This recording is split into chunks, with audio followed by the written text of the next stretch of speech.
जो आंकड़े आए हैं मतदान प्रतिशत को लेके 2 घंटे के, उसको जान लेते हैं। सीधे रुख करते हैं न्यूज रूम का। राहुल हमारे साथ जुड़े हुए। राहुल, अपडेट बताएं। बिल्कुल अलीम, 14.55 ये ओवरऑल आंकड़ा है। 7 बजे वोटिंग शुरू हुई, 2 घंटे का ये अपडेट। अररिया में 15.34% वोटिंग पहले 2 घंटे में।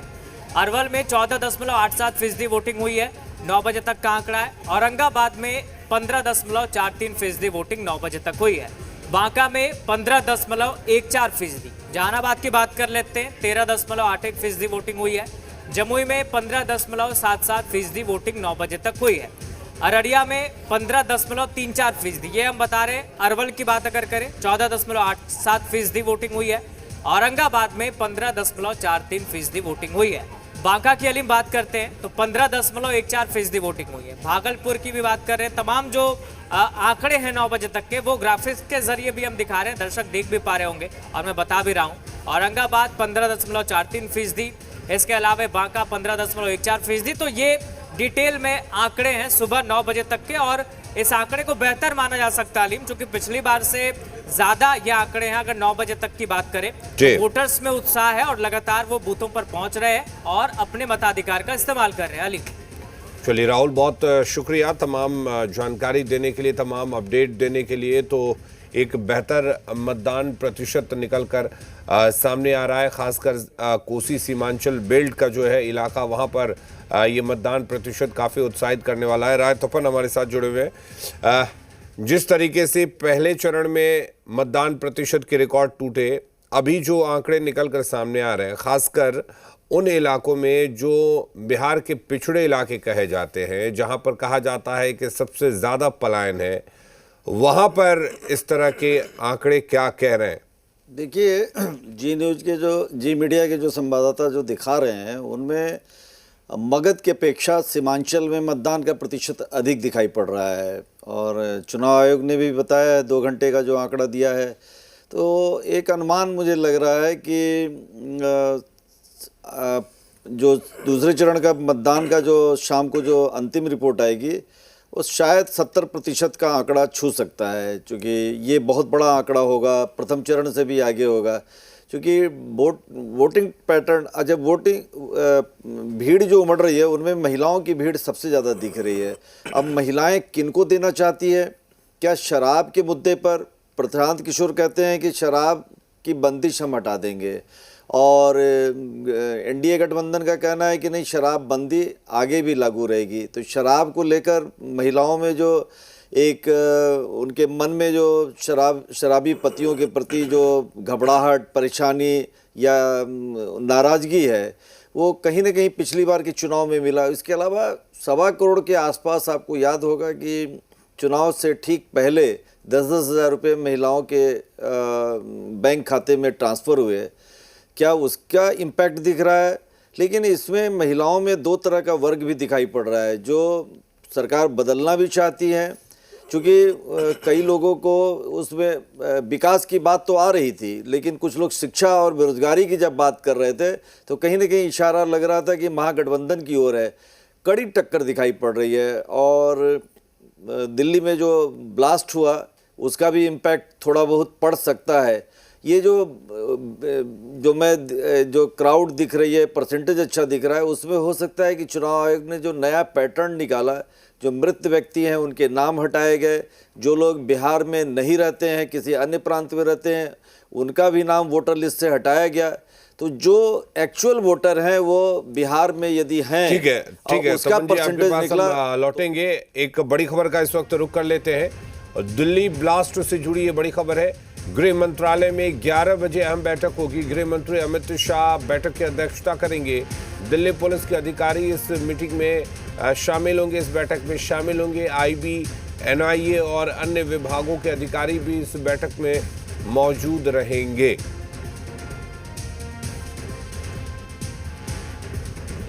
और लगातार दिल्ली ब्लास्ट से जुड़े अपडेट्स भी हम आपको दिखा रहे हैं। और इधर बिहार में 20 जिलों की 122 विधानसभा सीटों पर मतदान हो रहा है, उससे जुड़ी भी अपडेट हम आपको लगातार दिखा रहे हैं। हमारे साथ जेडीयू प्रवक्ता भी जुड़े हुए हैं। मनीष जी, अररिया में, किशनगंज में जो सीमांचल का बेल्ट है, वहाँ पर काफ़ी उत्साह वाला एक परसेंटेज जो शुरू के 2 घंटे का है वो दिख रहा है। क्या उम्मीद करेंगे कि आज रिकॉर्ड टूट जाएगा पिछला भी? देखिए, 2 घंटे में जो मतदान प्रतिशत आया है सामने, इससे स्पष्ट है कि मतदाताओं में उत्साह है। मैंने पहले भी बोला कि बिहार में इस बार मतदाताओं में काफी उत्साह है, क्योंकि मैं सुपौल में था लगभग 12 से 13 दिन।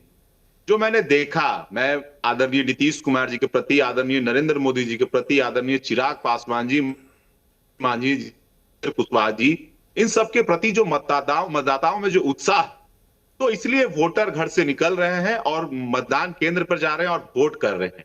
और सबसे गौर करने वाली बात यह है कि ज्यादातर संख्या में हम महिलाओं को देख रहे हैं। तो बिहार की महिला, अगर आदरणीय नीतीश कुमार जी हैं तो सुरक्षित हैं, उनका सामाजिक और आर्थिक विकास हो रहा है नीतीश कुमार जी के नेतृत्व में। तो बिहार की महिला, आप किसी से भी जाकर अगर अचानक किसी भी महिला से पूछिएगा कि आप किनको चाहते हैं, वो सीधे कहेंगे कि हम किनको चाहेंगे, जिन्होंने मेरा सामाजिक और आर्थिक उत्थान किया है, हम नीतीश कुमार जी को चाहते हैं। मैं कई गांव में गया और महिलाओं से जब मैं बात करता था, वो सीधे तौर पर कि नीतीश कुमार जी ने मेरे पैरों में जो बेड़ियां लगी थी वो तोड़ दिया। हम घर के चौखट से बाहर नहीं निकल पाते थे, लेकिन नीतीश कुमार जी ने हमें प्रमुख बना दिया, हमें जिला परिषद बना दिया, हमें सरकारी नौकरी में आरक्षण दिया।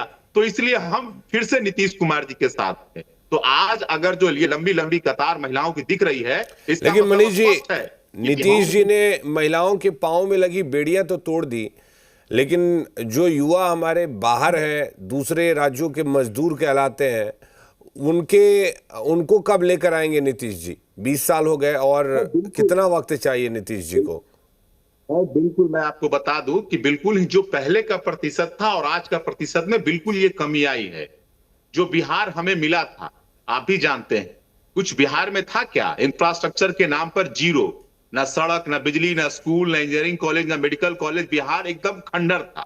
अब नीतीश कुमार जी ने उस बिहार को सजाया है। आदरणीय नीतीश कुमार जी हर जिले में मेडिकल कॉलेज बनाया, इंजीनियरिंग कॉलेज बनाया, हर पंचायत में +2 स्कूल खोला, लड़कियों को स्कूल जाने के लिए साइकिल, बिहार के एक एक गांव को मुख्य मार्ग से जोड़ा, हर घर में नल का जल पहुंचाया, बिजली पहुंचाया। तो नीतीश कुमार जी जो बेसिक चीज थी बिहार में, वो भी चीज नहीं था, पहले नीतीश कुमार जी ने उस चीज को पहुंचाया। और अब आप देख रहे होंगे हमारा जो अभी संकल्प पत्र आया है, इसमें तो आदरणीय नीतीश कुमार जी ने कहा हम 1 करोड़ सरकारी नौकरी और रोजगार देंगे। पिछले 20 के में भी हमारे नेता ने कहा था कि हम 10 लाख नौकरी और 10 लाख रोजगार देंगे, लेकिन संकल्प पत्र में तो मनीष जी ये भी कहा गया है कि 5 साल में बिहार को हम बाढ़ मुक्त बना देंगे, और ये जो इलाके जहां पर इतने बड़े तादाद में मतदाता घर से बाहर निकल रहे हैं, वो तो पिछले 20 साल से जो है बाढ़ की त्रासदी झेल रहे हैं। तो जो अगर ऐसी कोई जादू की छड़ी आपके पास थी, तो ये 20 साल में क्यों नहीं घुमाया? क्यों ऐसे हालत में अररिया के, कटिहार के और किशनगंज के लोगों को छोड़ दिया? मैं बता दूं, जो बाढ़ के हालात 2005 के पहले थे, उसमें निश्चित ही बदलाव आया है, लेकिन हमने कहा कि अब इससे आगे बढ़ के काम करना है। आप जिस प्रकार से देख सकते हैं, 2024-25 के बजट में भी कोसी कैनाल को लेकर घोषणा हुई, और अभी कोसी मेची लिंक परियोजना पर हमारी सरकार काम करने जा रही है। बाढ़ का जो पानी आता है उसे दूसरी दिशा में हम मोड़ने के लिए काम कर रहे हैं। तो लगातार हम इस चीज पर काम कर रहे हैं, इसलिए चिंता की कोई बात नहीं है। बिहार की जनता जानते हैं कि नीतीश कुमार जी ही वो शख्सियत है जिन्होंने बिहार में काम किया है और यही कर सकते हैं, इसलिए दूसरा पर कोई सवाल ही नहीं उठता है। मैं तो आपके चैनल पर बैठकर जो विपक्ष के नेता हैं उनसे मैं पूछना चाहता हूं कि 15 वर्षों तक आपने नेतृत्व, देखिए फिलहाल कोई विपक्ष का नेता हमारे साथ है नहीं, अगर होता तो जरूर आपका जवाब देता। बिल्कुल बिल्कुल, चलिए। आप भी बिहार के हर जिले में जाते होंगे और जो बिहार में परिवर्तन आप देख रहे होंगे, इससे आप समझ सकते हैं कि वो जो नहीं, बिल्कुल मनीष जी, ये तो कोई कहता ही नहीं है कि बिहार में परिवर्तन नहीं हुआ है। बिल्कुल परिवर्तन हुआ है, ऐसा नहीं है कि परिवर्तन नहीं हुआ है, लेकिन जो रफ्तार 2005 में, साथ में ये भी कहा जाता है कि जो रफ्तार 2005 में नीतीश कुमार ने पकड़ी, वो रफ्तार बाद में धीमी होती गई और उसी को कई लोगों ने चुनावी मुद्दा बनाया। ठीक है, सौरभ जी का रुख कर लेते हैं। सौरभ जी, अररिया हो, किशनगंज हो, जहां पर मतदान प्रतिशत बेहतर है, ये पूरा का पूरा इलाका जो है वो बाढ़ की त्रासदी झेलता है। पलायन अगर बात की जाए तो सबसे ज्यादा है। किस तरह से देखेंगे आप इस बढ़ते वोट प्रतिशत को?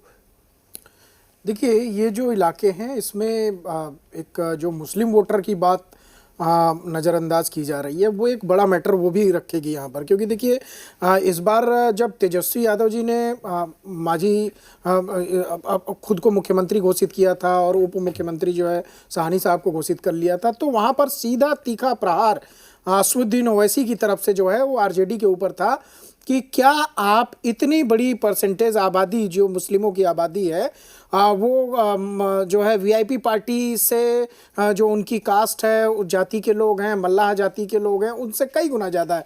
तो आपने जो बात करते हैं हम वही समीकरण की, मुस्लिमों की, यादव की, उनको तवज्जो क्यों नहीं दी, किस प्रकार से आपने उनको सीधा सीधा नज़रअंदाज कर दिया, ये एक बहुत ही जेन्युइन बात भी देखिए असदुद्दीन ओवैसी जी की थी आरजेडी से। तो मुझे लगता है कि कहीं ना कहीं जो मुस्लिम वोटर हैं वो काफ़ी बड़ी मात्रा में आरजेडी से नाराज हो सकते हैं इस बात को लेकर के। दूसरी बड़ी बात जो है कि लगातार जो है देखिए महिलाओं की बात कही जा रही है, नौजवानों की बात कही जा रही है, किसानों की बात कही जा रही है, लेकिन ये एक बात देखना पड़ेगा कि देखिए आज भी जो आरजेडी है वो एक बड़ी पार्टी के रूप में बिहार के अंदर है और उसके भी अपने वोटर हैं, उनको भी जो है वो लगातार जो है पिछली बार जो है काफ़ी सारी सीटें उन्होंने जीती थी और जदयू उनसे पीछे ही थी, जदयू उनसे आगे नहीं थी। तो ये एक विचार करने वाली बात है कि अगर आरजेडी को थोड़ा सा भी वोट परसेंटेज का फ़ायदा होता है या जो है कुछ महिला वोटर जिनकी बार बार हम बात कर रहे हैं कि वो भारतीय जनता पार्टी को या एनडीए गठबंधन को वोट कर रही हैं, वो 10,000 जो उनके खाते में आए हैं, अगर उसके थोड़ा सा भी विपरीत हुआ तो ये परिणाम जो है वो थोड़े से इसमें जो है वो परिवर्तन देखने को मिल सकता है। लेकिन फिर भी मेरा मानना है कि जो बम्पर वोटिंग है अभी भी जहां तक हम समझ पा रहे हैं उसको कि कहीं ना कहीं उसका एनडीए को फायदा होता हुआ जो पिछला समीकरण रहा है, वो 14 तारीख को पता चलेगा। महिलाएं बहुत साइलेंट वोटर मानी जाती हैं, जरूरी ये नहीं है कि 10,000 रुपये बांट दिए तो महिलाएं उस 10,000 रुपये के पीछे भागने लगेंगी। 30,000 रुपये का लालच भी दिया गया है महागठबंधन की तरफ से। तो बहुत साइलेंट वोटर होती हैं महिलाएं और महिलाएं जब वोट डालती हैं तो चौंका देती हैं। चलिए 14 तारीख को पता चलेगा। हमारे साथ राज छविराज जी भी जुड़ चुके हैं, कांग्रेस नेता है, उनके पास लौटेंगे, लेकिन इस वक्त एक